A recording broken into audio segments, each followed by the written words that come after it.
Bagian ini akan membahas tentang desain eksperimen within subject dan between subject.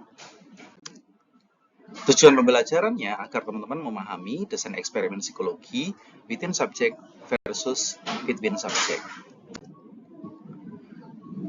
Kita akan terlebih dahulu membahas tentang between subject. Pertama, bahwa kita meyakini atau memahami bahwa setiap kelompok peserta hanya mengalami satu kondisi dari pemberlakuan variabel independen yang diberikan atau variabel independen sebagai treatment yang diberikan kepada sekelompok subjek. Perbedaan antara kondisi atau perlakuan itu dilihat dengan membandingkan performa dari beberapa kelompok yang berbeda. Misalnya, peneliti ingin membandingkan dua metode diet, ya, diet yang A atau yang B, ya, dan kemudian peneliti itu menggunakan dua kelompok partisipan berbeda ini, misalnya kelompok 1 melakukan diet A, kemudian kelompok 2 melakukan diet B.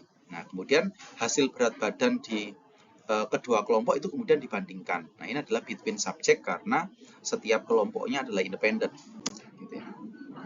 Nah, bagaimana dengan within subject? Jadi, setiap peserta itu mengalami semua kondisi dari variabel independen atau treatment yang diberikan. Perbedaan antar kondisi itu dilihat dengan membandingkan performa yang sama pada kondisi yang berbeda. Ya. Performa yang sama pada kondisi yang berbeda. Contohnya misalnya, peneliti ingin membandingkan dua metode diet A dan B sama seperti tadi. Si peneliti itu hanya melibatkan satu kelompok saja, kelompok orang yang sama. Ya. Pertama, mereka semuanya melakukan diet A, kemudian dia diukur. Nah, mereka kemudian setelah diukur, mereka melakukan diet B. Ya, semua orang pada kelompok yang sama yang sudah melakukan diet B. Setelah melakukan diet A. Jadi setelah diet A diukur, terus diberikan diet B. Nah, hasil setiap orang pada diet A itu dibandingkan dengan hasil dirinya sendiri pada diet B. Gitu ya. Nah, ini kemudian disebut sebagai within subject. Nah, ada beberapa aspek yang berbeda sebagai karakteristik utama dari between subject dan within subject. Pada between, setiap partisipan hanya berpartisipasi dalam satu kondisi percobaan. Ya, jadi dia hanya memilih satu treatment saja. Sedangkan pada within subject, semua partisipan itu berpartisipasi dalam semua kondisi atau semua treatment yang dimiliki atau didaftarkan atau yang menjadi daftar treatment dari peneliti. Nah, bagaimana pembandingan pada between subject? Pembandingannya adalah antar kelompok yang berbeda tadi. Dalam within subject, pembandingnya adalah perbedaan kondisi atau perbedaan waktu hasil pengukuran yang berbeda. Ya, karena diberlakukan atau pemberian treatment di waktu yang berbeda. Ya. Bagaimana varian individu pada between subject? Dia memerlukan random assignment karena meletakkan kelompok A dan kelompok B, ya, itu karena didasarkan atas penugasan acak tadi. Sedangkan pada within subject, karena semua orang hanya ada satu kelompok, sehingga kemudian ini otomatis mengontrol varian individu karena membandingkan partisipan dengan dirinya sendiri. Jadi varians yang dibandingkan adalah bukan antar kelompok, tapi varians di dalam kelompok dengan varians hasil pengukuran selanjutnya pada waktu yang berbeda dikarenakan perlakuan atau treatment yang berbeda antara treatment A ataupun treatment B selanjutnya. Nah, terkait dengan kebutuhan sampel, pada between subject itu membutuhkan banyak partisipan, karena setiap kondisi itu membutuhkan kelompok yang baru. Kita bayangkan kalau kemudian treatmentnya ada 3, maka kemudian kita membutuhkan 3 kelompok, ya, sehingga kemudian partisipannya lebih banyak. Sedangkan pada within subject itu membutuhkan lebih sedikit partisipan karena hanya satu kelompok untuk berbagai kondisi atau treatment. Nah, adapun kelebihan dan kekurangan setiap desain adalah, pertama, pada between subject dia memiliki kelebihan terkait dengan tidak adanya efek urutan atau no carryover effects. Ya. Jadi hasil satu kondisi itu tidak terbawa ke kondisi yang lain. Ya. Dan kemudian yang kedua, dia cocok untuk eksperimen yang kondisinya permanen. Ya. Misalnya membandingkan dua metode terapi yang memang berbeda paradigmanya. Ya. Terapi humanis atau misalnya terapi behavior. Nah, itu karena dia tidak bisa dicampur atau kemudian dilanjutkan gitu ya, karena ada perbedaan paradigma atau perspektif. Nah, kekurangannya adalah dia karena ada beberapa kelompok didasarkan atas beberapa treatment, maka partisipannya akan membutuhkan yang lebih banyak, sehingga kemudian power statistik yang sama dia membutuhkan partisipan yang lebih besar gitu ya. Nah, kemudian kekurangannya dia rentan terhadap perbedaan individual ya, karena kemudian misalnya random assignment itu gagal dilakukan, atau kemudian random assignment ini tidak diposisikan secara tepat apa yang menjadi pertimbangan utama dalam random assignment gitu ya. Misalnya apakah kelompok A ini kebetulan motivasinya lebih besar daripada kelompok yang dibandingkan yang lainnya.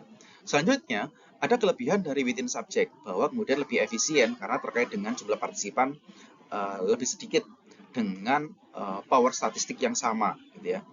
Atau bahkan power statistiknya lebih tinggi karena itu mengurangi sumber varians karena adanya perbedaan individu yang dikendalikan.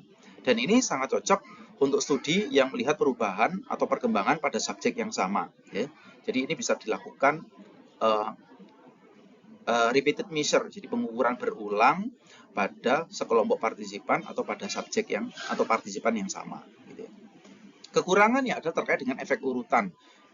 Ini misalnya setelah diberikan treatment A, kemudian diberikan treatment B. Nah, pada waktu diberikan treatment B, kemungkinan sekelompok partisipan itu masih memiliki pengalaman atau terbawa oleh pengalaman atau pengetahuan pada treatment A. Nah, ini kemudian bisa jadi itu sebagai pencemar bahwa kemudian akan terjadi kesalahan atau ketidakefektifan treatment B ya, karena dipengaruhi treatment A. Nah, utamanya ini terkait dengan misalnya kelelahan ataupun kebosanan, karena kemudian kok ini berbeda ya dari treatment sebelumnya, sehingga kemudian partisipan mencoba untuk mempertimbangkan mana yang lebih cocok dengan keadaan dirinya. Nah, ini juga disebabkan karena adanya efek pembelajaran. Jadi karena partisipan menjadi lebih terampil hanya karena mereka telah melakukan tugas serupa sebelumnya. Ya, seolah-olah kemudian ini satu perubahan kondisi itu tidak disebabkan oleh pemberian treatment, tapi mungkin saja karena memang kemampuan partisipan mempelajari tugas serupa sebelumnya. Nah, bagaimana cara mengatasi kekurangannya? Pada within design itu melakukan counterbalancing, yaitu penimbal beratan ya, bahwa kemudian biasanya ini dilakukan pengacakan urutan ya. Misalnya kalau ada beberapa kelompok, maka kemudian urutannya dirubah. Kalau misalnya ada 3 treatment A, B, C, maka kemudian dia dirubah seperti misalnya B, C, A, atau kemudian C, A, B. Nah gitu ya. Jadi kemudian separuh partisipan mendapatkan urutan kondisi A, kemudian kondisi B. Nah, separuh yang lainnya itu mendapatkan urutan kondisi B dan kemudian kondisi A. Ya, dengan ini akhirnya efek urutan itu seperti kaitannya dengan kelelahan itu akan dirata-ratakan melalui berbagai kondisi tersebut. Nah, selanjutnya adalah bagaimana cara mengatasi perbedaan individual pada between design. Ya. Maka adalah melakukan penugasan acak atau random assignment secara memuaskan dengan teknik utama memastikan karakteristik individual seperti misalnya usia, keterampilan, atau motivasi dia terdistribusi secara merata di kelompok yang kita bandingkan. Kalau misalnya kelompoknya ada 3, maka kita harus mendistribusikannya secara merata. Kemudian matching ya, jika sampel itu kecil maka peneliti bisa mencocokkan partisipan pada setiap kelompok berdasarkan karakteristik tertentu. Misalnya adalah apakah skill awalnya mereka setara ya. Itu sebelum diberikan random assignment. Ya, ini untuk memastikan bahwa baseline-nya ya itu pada keadaan yang diketahui gitu ya. Nah, kapan kita menggunakan between subject ya? Kesimpulannya adalah kita akan menggunakan between subject pada kondisi eksperimen bersifat permanen atau dapat mengkontaminasi misalnya 2 metode pengajaran yang sangat berbeda atau bahkan intervensi medis. Dan kemudian kita khawatir tentang efek urutan yang kuat dan ataupun sulit terkait dengan counterbalancing. Dan kemudian kita memiliki akses ke banyak partisipan, maka kita gunakan within subject. Sedangkan kapan kita menggunakan within subject? Kalau kita bisa melakukan pengontrolan terhadap perbedaan individu secara ketat, dan kemudian kita memiliki jumlah partisipan terbatas, dan kemudian selanjutnya penelitian kita memang terkait dengan perubahan yang dialami oleh subjek dengan berbagai urutan antar waktu ke waktu, sehingga kemudian kita bisa menerapkan teknik counterbalancing yang memadai. Itu yang bisa saya sampaikan. Kita kembali bertemu pada video pembelajaran yang lainnya.